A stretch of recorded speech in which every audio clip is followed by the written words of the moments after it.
Selamat pagi, salam sejahtera untuk kita semuanya. Assalamualaikum warahmatullahi wabarakatuh. Ya, saudara-saudara, kita lanjutkan perkuliahan kita. Ya, nanti video ini saya unggah, ya, karena saya rekam. Nah, saudara-saudara, jadwal aktivitas saya sudah relatif normal, ya, sehingga nanti Vicon ini saya selenggarakan secara rutin, ya. Jadi kita mengejar 4 kali Vicon di dalam apa itu sebelum satu semester pertengahan semester ini, ya. Jadi itu nanti kurang 2 lagi Vicon, ya. Dan saudara, di dalam mata kuliah kita ini bisnis intelijen, ya, bagi anak-anak prodi sistem informasi, ya, ini menjadi sangat penting karena salah satu core keahlian utamanya adalah di sini, ya. Anda ditargetkan atau dirancang oleh program studi kurikulumnya agar nanti mampu menjadi pengembang atau developer e-bisnis, ya. Jadi pengembang itu dalam arti perancang, ya, kemudian juga pengguna, ya, pengguna itu e-commerce gitu kan atau e-bisnis, ya, agar nanti Anda juga bisa manfaatkannya juga untuk tugas akhir. Nah, salah satu komponen utama di dalam bisnis intelijen itu adalah selain daripada big data, yang kedua adalah data science, kemudian yang ketiga adalah DSS, Decision Support System. Nah, seperti kita ketahui bahwa bisnis itu pasti menggunakan teknologi informasi, ya. Apalagi dengan konsep atau framework yang namanya digital transformation, ya. Sehingga semua perusahaan itu harus mengupgrade, ya, kemampuannya dalam memanfaatkan teknologi informasi, ya, dalam atau kerangka kerja digital transformation. Dulu orang menggunakan teknologi informasi itu hanya sebagai alat perbantuan support administrasi, catat mencatat. Tapi ternyata sudah berkembang gitu kan. Komputer ternyata bukan hanya administratif support, ya. Ternyata komputer ini lebih jauh dari itu adalah dia bisa menghasilkan data. Datanya sangat besar sekali. Dan datanya memenuhi 4 kriteria, ya. Volumenya sangat besar karena merekam atau semua proses bisnis yang ada dalam perusahaan internal eksternal, sehingga volumenya itu bisa dikatakan mendekati ukuran yang luar biasa, dan itu kita sebut sebagai big data, ya, secara volume. Yang kedua adalah secara variety, ya, secara variety, ya, variat itu jenis-jenis datanya itu juga itu juga banyak sekali, data produksi, data penjualan, data supply engine, data marketing, data-data konsumen, data CRM, semua data-data semua itu. Jadi jenis-jenis data sangat banyak sekali. Kemudian dari katakanlah flow-nya, kecepatannya. Data itu mengalir terus, ya, sangat cepat data itu. Apalagi data itu dalam ukuran harian, mingguan, bulanan, tahunan. Itu banyak sekali dengan berbagai macam jenis data tadi itu. Velocity. Keempat adalah veracity, ya. Data itu berfluktuasi secara random, ya, terutama data-data marketing, penjualan itu memiliki suatu uh, tingkat yang katakanlah randomnya sangat tinggi sekali. Nah, karena kita sudah punya data dan perusahaan itu menyimpan data tadi itu dalam bentuk katakanlah big data, maka data itu mau kita apakan? Nah, data ini harus kita olah menjadi suatu value. Nah, value itu dari mana? Data itu value itu bukan berarti keuntungan, ya, tapi juga pengembangan strategik dari suatu perusahaan. Data ini untuk diolah menjadi informasi, ya. Jadi urutannya kan data sampai menjadi keputusan atau kebijakan. Sebelum data itu menjadi keputusan atau kebijakan, data itu harus disimpan dulu, ya, disimpan dulu di dalam konsep big data. Ya, jadi yang kita olah ini adalah big data. Big data ini kita olah dengan apa itu machine learning, ya, supaya kita pilah-pilah datanya sehingga kita apa itu kita olah lagi dengan data science, ya, metode statistik dan algoritma menjadi yang namanya informasi. Jadi data menjadi informasi, ya, dilakukan dengan data science, ya. Kemudian dari informasi mau kita tingkatkan menjadi pengetahuan. Nah, itu butuh lagi metodenya, ya. Data menjadi pengetahuan, ya. Maka itu adalah Data itu harus menjadi data analitik, ya. Bisa dengan data science, ya, bisa juga dengan artificial intelligence. Ya, setelah itu dari data menjadi informasi, menjadi pengetahuan. Apalagi data menjadi keputusan. Nah, gitu ya. Jadi data menjadi informasi, informasi menjadi pengetahuan, pengetahuan menjadi keputusan. Nah, apa sistemnya? Yang dibutuhkan adalah ini, decision support system. Nah, gitu ya. Jadi DSS ini secara ilmu komputer bisa kita definisikan sebagai sistem informasi yang membantu, ya kan, bisnis di dalam membuat keputusan, ya, yang dibutuhkan untuk mengembangkan suatu itu usaha atau bisnis. Nah, gitu ya. Jadi ini adalah sistem informasi yang membantu, ya kan, kegiatan bisnis dalam mengambil keputusan. Nah, gitu ya. Nah, tetap saya tanya kepada Anda gitu ya. Yang mengambil keputusan ini siapa? Apakah mesin ataukah manusia? Halo. Halo. Siapa yang Manusia, mengambil Pak. keputusan ini? Manusia Bapak izin. Manusia, betul sekali ya. Tetap yang mengambil keputusan adalah manusia. DSS fungsinya adalah secara teknikal atau operasional menyediakan alternatif solution, ya, menyediakan solusi-solusi alternatif di dalam menghadapi suatu masalah. Nah, gitu ya. Jadi DSS ini adalah sebagai alat bantu di dalam kemajuan pengelolaan perusahaan, ya. Jadi perusahaan di era sekarang saudara tidak cukup hanya mengandalkan departemen teknologi informasi untuk ngurusi web, sistem informasi, jaringan, ya, infrastruktur, itu udah kuno. Departemen teknologi informasi di dalam perusahaan harus dikembangkan menjadi konsep yang mengarah kepada itu DSS, Decision Support System. Ya, jadi dikembangkan lagi, ditambahin ada teknologi, ada divisi atau departemen big data, ya, yang itu kemudian ada satu lagi data science, ya, kemudian satu lagi adalah DSS, ya, paling tiga tiga ini, ya, tiga departemen yang harus dikembangkan dalam perusahaan di dalam tata kelolanya agar perusahaan itu portofolionya meningkat. Nah, gitu ya. Karena di era sekarang ini semua portofolio perusahaan harus ada yang namanya menunjukkan digital aset, ya, digital asetnya harus kuat, ya, apalagi di era sekarang ini gitu kan. Nah, semua perusahaan itu sudah transparan dengan teknologi informasi.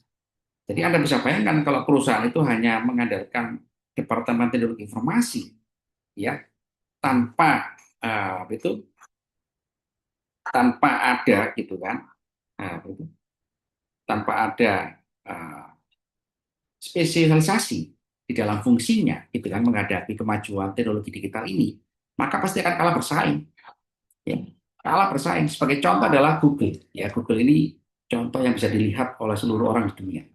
Google 3 tahun yang lalu hampir kalah dengan generatif AI, ya. 3 tahun yang lalu tiba-tiba loh kok pengguna saya pada sepi nih, kemana ini pengguna saya. Dulu ya dia udah berjaya puluhan tahun digunakan oleh pengguna, ya kan, sebagai search engine. Tiba-tiba ada suatu platform digital yang baru muncul, ya, generatif AI, tiba-tiba penggunanya berlari semua, ya, bukan berlari, banyak yang berlari ke situ. Nah, ini apa, ya kan, penjelasannya harus ada data, harus ada data science yang digunakan untuk menjelaskan bahwa menjawab kenapa kok pengguna itu beralih, ditunjukkan datanya selama 3 tahun, 5 tahun, 10 tahun ke belakang. Oh, ternyata datanya adalah, ya, itu menunjukkan bahwa penggunanya ada yang miss di dalam ekspektasi menggunakan search engine. Generatif AI muncul, di situ terpenuhi ekspektasi itu, di situ ekspektasi pengguna. Beralihlah ke situ semua. Dan untuk mengetahui itu saudara-saudara harus by data. Bukan hanya beda, bukan hanya data biasa, big data. Data yang bisa menjelaskan, ya, perilaku atau kecenderungan atau tren daripada konsumen misalkan, ya, 10 tahun ke belakang. Dari situ Google mengevaluasi, ternyata orang-orang itu butuh AI. AI itu mudah, bisa kita develop. Kenapa? Bagi Google mudah, karena Google sudah punya punya yang namanya data input untuk training. Dia sudah punya menguasai teknologi indeksasi. Semua web itu bisa diindeks sama dia. Ini sebagai apa? Sebagai input informasi. Untuk apa? Untuk apa? Untuk training. Training bagi siapa? Bagi artificial intelligence yang dia bangun sendiri.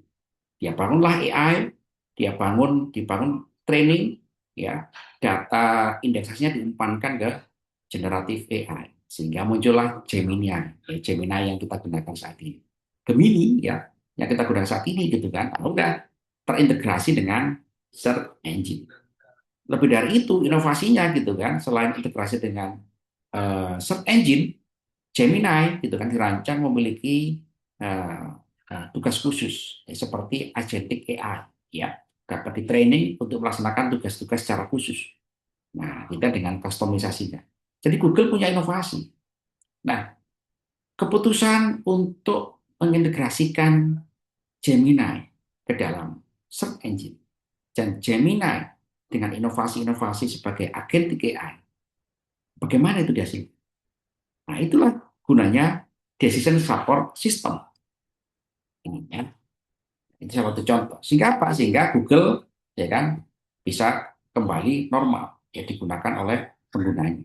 Ya, setelah sekian tahun, puluh tahun, tiba-tiba drop, ya, tiba-tiba drop. Kenapa? Karena dampaknya adalah apa? Saham menurun, user berkurang, gitu kan, aplikasi banyak berkurang, gitu kan. Dia harus mengambil keputusan. Ya, keputusannya adalah apa? Ya, dia harus membangun inovasi, meluncurkan produk baru. Ya, sama generatif AI, tapi generatif AI yang memiliki kelebihan dari beberapa aspek seperti itu. Ya, halo saudara, halo. Siapa? Nah, itu dia. Jadi tujuan daripada desain support system, ya, itu adalah, gitu kan, untuk menghasilkan value dari data-data yang diperoleh. Ya, value. Ya, value ini jangan diartikan uang, tapi macam-macam value. Ya, jadi data menjadi value, jadi data ini bermakna sebagai value. Kalau zaman sekarang perusahaan itu tidak punya konsep data itu konsep big data dan business intelligence, atau juga katakanlah yang lain, gitu ya, maka dia akan kesulitan untuk mengembangkan suatu konsep itu pengembangan perusahaan di era digital sekarang ini. Jadi data ini sudah sangat penting untuk dikembangkan menjadi itu aset baru suatu perusahaan. Ya, jadi kalau misalkan data itu tidak dikembangkan menjadi satu aset baru perusahaan, bisa bermasalah, ya, bisa bermasalah nanti, gitu kan, seperti itu, ya, karena perusahaan itu harus bisa menjawab, ya kan, ya, itu terkait dengan perkembangan saat ini, ya, gitu ya. Nah, ini secara ilmu komputer, gitu ya, komponen DSS, ya, adalah model manajemen sistem, karena betul DSS ini, gitu kan, melibatkan sistem-sistem yang ada, mulai dari sistem itu big data, ya, big data itu diperoleh dari aplikasi-aplikasi yang digunakan oleh perusahaan, dan yang semua aplikasi-aplikasi itu dikelola misalkan dengan misalkan saat ini ya Kubernetes, ya, dengan platform Kubernetes. Nah, itu semua menghasilkan data-data semua, datanya mengalir terus menghasilkan big data, ya, big data, gitu kan. Nah, itu, ya, diumpankan ke machine learning atau konsep data science menjadi informasi. Informasi mau kita olah menjadi pengetahuan dan DSS, integrasi. Jadi harus ada model manajemen sistem, model yang menunjukkan pengelolaan sistem, bahwa DSS ini tidak berdiri sendiri. Dia terkait dengan sistem yang ada di dalam satu perusahaan. Dan model manajemen ini kan adalah diagram yang menggambarkan cara kerja daripada DSS. Dari ujung input, ya, semua sistem informasi yang ada dalam perusahaan sampai menghasilkan big data, sampai menjadikan cloud, sampai di cloud, sampai katakanlah menjadi apa itu menjadi katakanlah ini ya informasi, ya, menjadi teknologi visualisasi dengan data science seperti itu, ya. Jadi model pengelolaannya, gitu kan, harus dibuat, gitu kan, karena itu apa? Model pengelolaan itu melingkupi daripada tata kelola juga, infrastruktur teknologi informasi yang harus di-develop, ya. Kemudian tata kelola yang harus dibuat, ya tata kelola ini ya termasuk SDM yang harus ditugaskan di situ, peraturan yang harus dibuatkan sampai pendanaan, ya itu dibuat sebagai perencanaan yang holistik, ya. Kemudian UI, user interface, ya user interface-nya ya dibuat agar nanti mudah digunakan. Kemudian perancangan daripada knowledge base, ya knowledge base-nya harus dibuat seperti itu, ya. Jadi dari model manajemen sistem, rancangan UI, kemudian rancangan daripada knowledge base gitu kan, itulah akan menghasilkan konsep decision support system, ya. Tentu ini penjelasan secara umum global ya. Kalau ini kita detailkan banyak sekali yang terlibatkan, ya. Nah, itu model-model daripada pengambilan keputusan ini gitu kan ada beberapa jenis, ya. Ada communication driven, ya. Ada model driven, ada knowledge driven, ada document driven, ada data driven, ya. Di SS itu model pembelajaran, ya. Ibaratnya adalah AI zaman sekarang, ya. Dia harus dikasih inputan. Inputannya apa? Training, data-data training. Datanya dari mana? Bisa communication driven, ya, bisa katakanlah itu eh, pengambil kebijakan memberikan inputan-inputan berkomunikasi gitu ya. Kemudian itu termasuk training kepada DSS. Model driven, ya, itu semua unit, semua tata kelola dalam satu organisasi terlibat memberikan katakanlah data inputan. Nah, gitu ya. Kemudian knowledge driven, ya, itu adalah betul ilmu pengelolaan perusahaan secara global itu ada. Nah, kita berikan inputan menjadi pengetahuan. Ya, ilmu mengelola perusahaan itu menghadapi situasi-situasi ekonomi sulit bisa kita inputkan ke dalam DSS. Ya, kemudian juga dokumen driven ini ya kan dokumen-dokumen yang diperoleh dari big data. Ya, itu untuk kita inputkan ke dalam DSS. Ya, kemudian data driven. Ya, data driven ini gitu kan itu dari big data tadi itu ya perusahaan itu merekam semua aktivitas proses bisnisnya. Nah, itu setelah diolah dengan data science, setelah diolah dengan machine learning gitu kan, dihasilkan informasi. Nah, itu diumpankan kepada DSS. Sehingga apa yang dilakukan DSS? DSS itu membentuk suatu logika. Logika, ya. Dia membangun satu logika.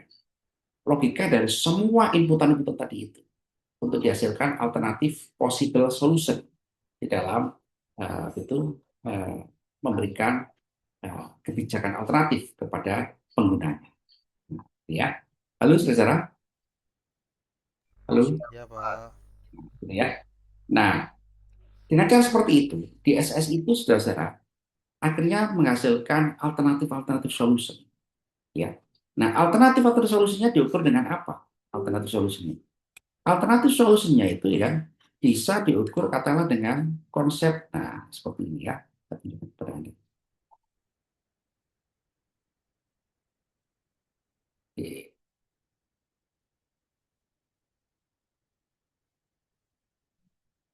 Nah, oke kelihatan Kelihatan Pak. ya. Jadi output DSS itu alternatif solution. Dia tidak hanya satu keputusan. Pak beli saham, bukan itu. Tapi dia menghitung semua faktor-faktor inputan tadi itu. Ya, baik eksternal maupun internal. Ya, data-data operasional, ya, variabel inputnya ya bisa kita ini banyak sekali. Ini globalnya saja. Contohnya operasional, teknikal, prosedural, legal, sosial, politik. Ini kan output eksternal, input eksternal semua ini. Ya, yang itu harus kita masukkan juga di dalam data science, ya, sorry, di dalam DSS. Ya, dari semua variabel internal dan eksternal tadi itu, internal dari big data, eksternal juga big data, ya kan, dibentuklah suatu logika. Ya, kita berikan suatu logika, logika yang menghubungkan semua variabel itu dengan outputnya. Outputnya apa? Alternatif solution. Jadi terpetakan. Semua variabel input itu terpetakan dengan alternatif solution sebagai algoritma dalam bentuk peraturan peraturan di dalam dunia dalam programming, ya. If then else ya kalau Anda ini ya orang pernah coding ya. If then else-nya itu banyak sekali.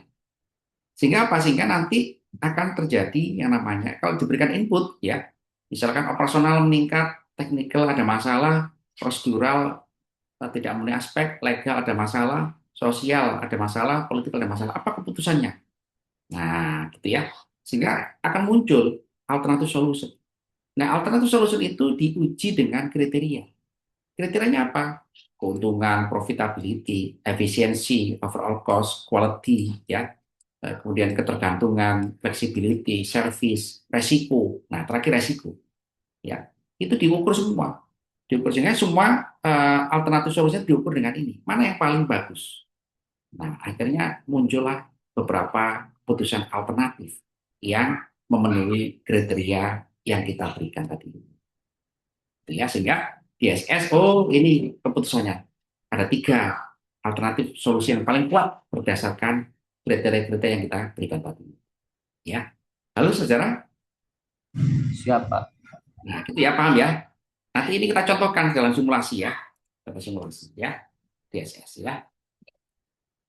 Oke, ada pertanyaan saudara? Oke, ya.